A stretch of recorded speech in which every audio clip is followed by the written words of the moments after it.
So it looks like you are having some trouble sleeping. Is that correct? Okay. Has this been going on for, years, or is this a more recent thing? So maybe within the past year or so. Okay. And when did she start complaining about your snoring?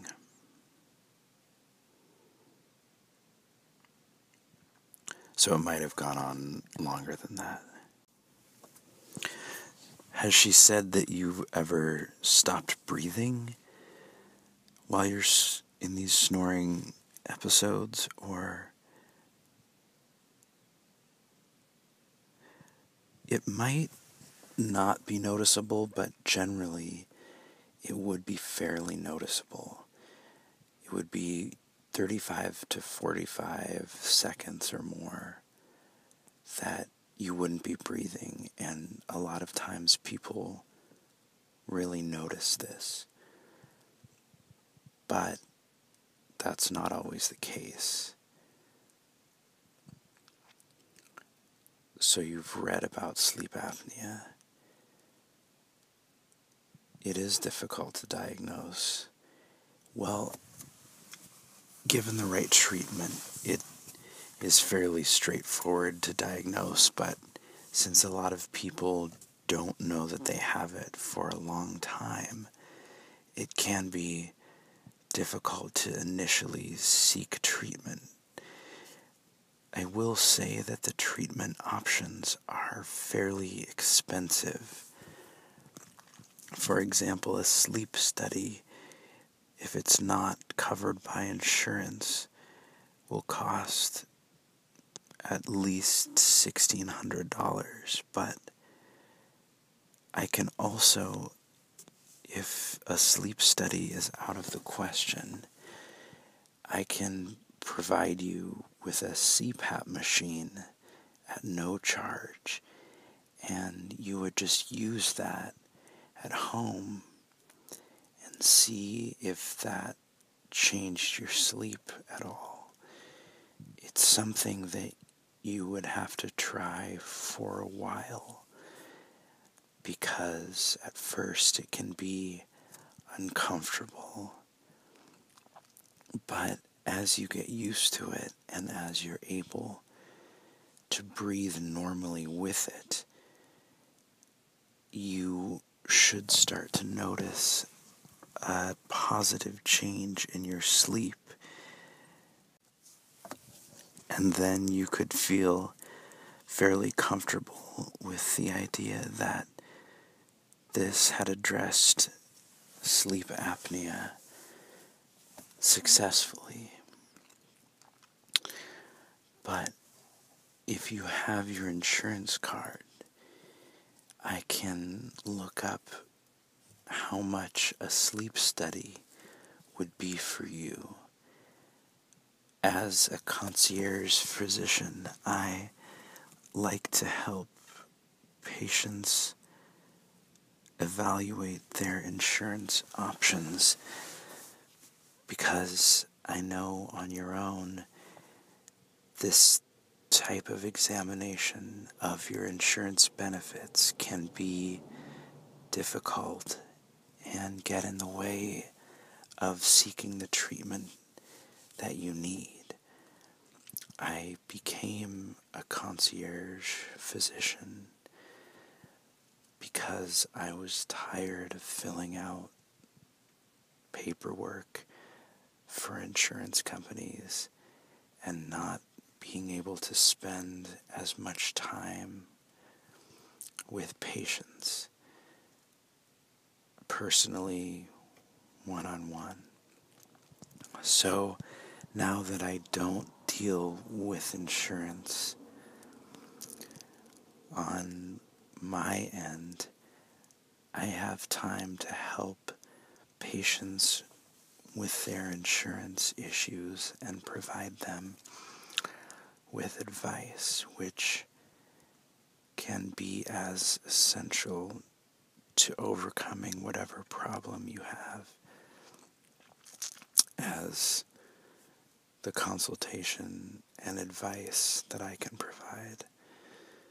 So I would be happy to go through your benefits and evaluate what the best options would be given your current insurance plan. So if I could see your card, great.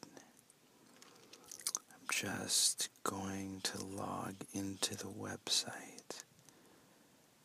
Should only take a few minutes.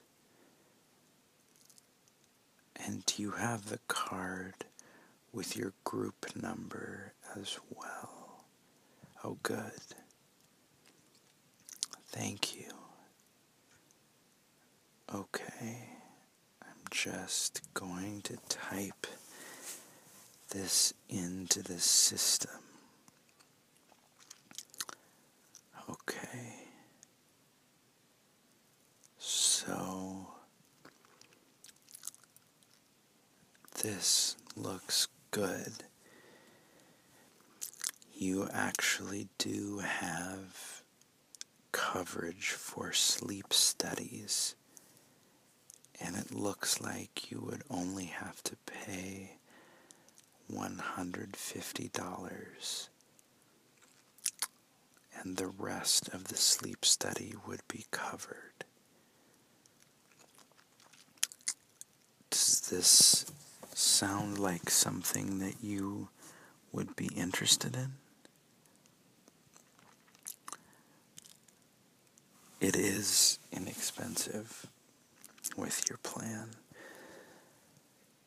I would highly recommend the sleep study if you felt comfortable with it, because it allows the doctors to monitor not just your sleep patterns, but also your heart rhythms and other such things that can provide information about your health that otherwise could only be studied through anecdotal evidence based on your own reporting of it. So you would be hooked up to a heart monitor as well as other types of monitors. So often your heart will tell a story about how you're sleeping and also about your health in general. So I highly recommend the sleep study if you're comfortable with it.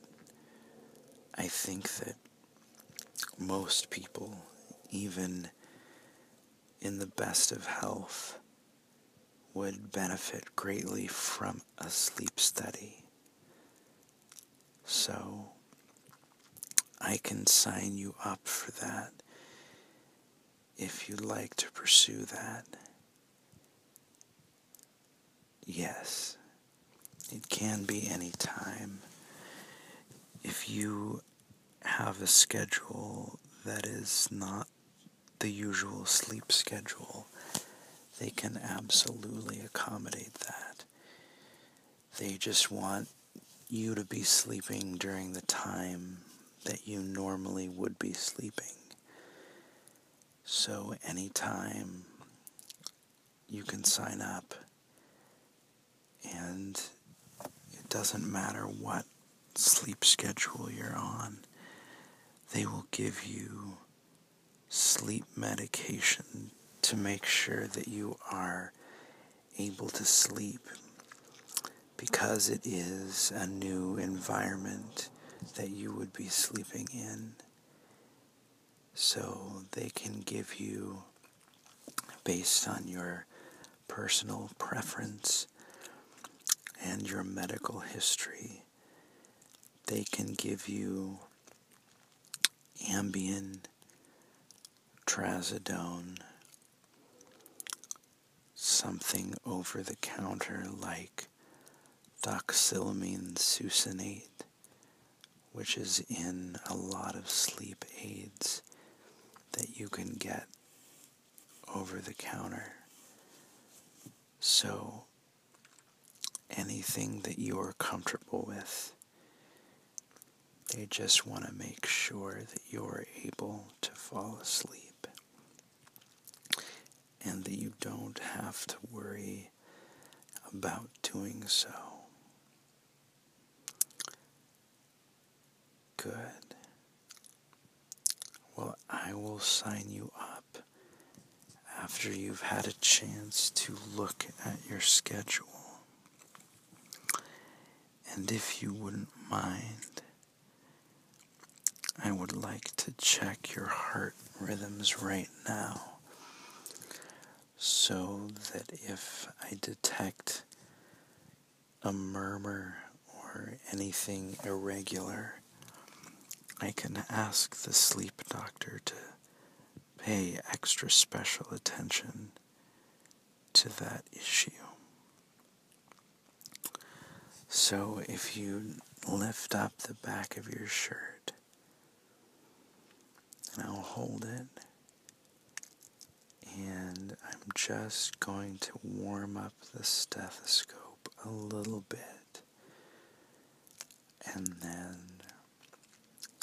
place it gently on your back, and breathe in, and hold it, and breathe out.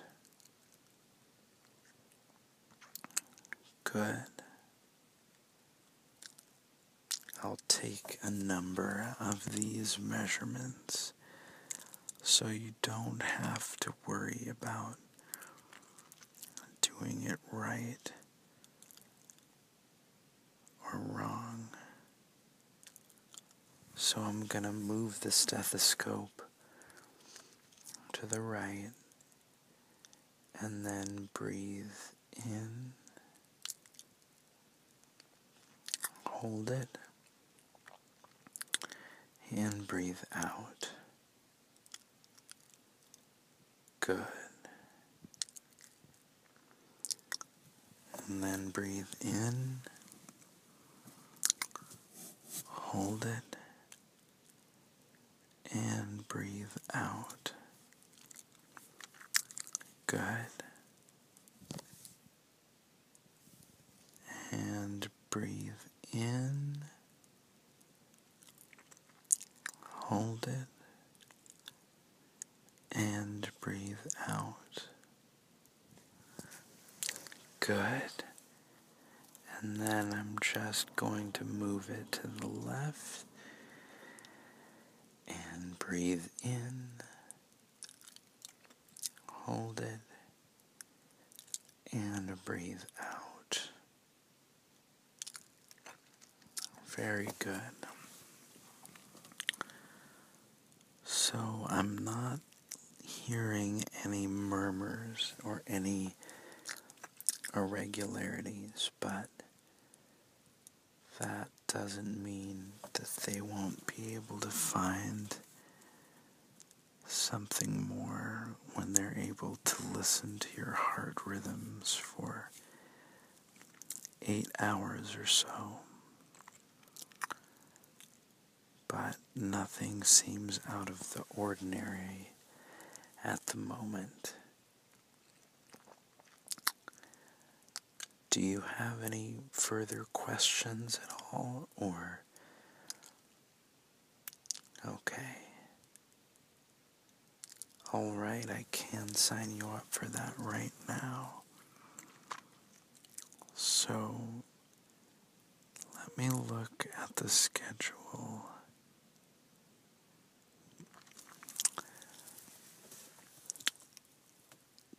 Alright, it looks like the 17th would work. I'm going to have to call them just to double check that that's a good day and what time would work best for you. Sure, that shouldn't be a problem, but I'll call them and check for you, and then I'll call you right back. Okay, great. Well, thank you for coming in. I'll see you soon. Take care.